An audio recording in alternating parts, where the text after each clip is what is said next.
बदलापूर बाजारपेठेत आज सकाळी एका स्टॉलला भीषण आग लागली आहे। वैशाली टॉकीज परिसरातच गृहउपयोगी वस्तूंसाठी मोठं स्टॉल उभारण्यात आलं होतं। या स्टॉलला आग लागल्यामुळे परिसरात असलेल्या दुचाकींनी देखील पेट घेतला। क्षणार्धात या आगीने रौद्र रूप धारण केलं होतं। आगीची माहिती मिळताच घटनास्थळी अग्निशमन दल दाखल झाले, मात्र आग विझवण्याच्या आधीच पूर्ण स्टॉल आणि दुचाकी आगीच्या भक्ष्यस्थानी आले। बदलापूर रेल्वे स्थानकाला लागूनच ही आगीची घटना घडल्यामुळे प्रवाशांमध्ये देखील काहीशी भीतीचं वातावरण निर्माण झालं। स्थानिक रहिवाशांनी लागलीच या आगीच्या परिसरात असलेल्या दुचाकी बाजूला काढल्यामुळे मोठं नुकसान टळलंय। या आगीत कोणालाही इजा झाली नसली तरी मोठ्या प्रमाणात आर्थिक नुकसान झालंय।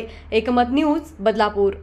डिजिटल बातमीदारीच्या युगात अल्पावधीतच नावारूपाला आलेल्या आणि लाखो प्रेक्षकांच्या पसंतीस उतरलेल्या एकमत न्यूज चॅनलला इंस्टाग्राम आणि फेसबुकवर फॉलो करा आणि यूट्यूब चॅनलला सबस्क्राईब करा। एकमत न्यूजशी संपर्क साधण्यासाठी 6384040404 या क्रमांकावर कॉल करा।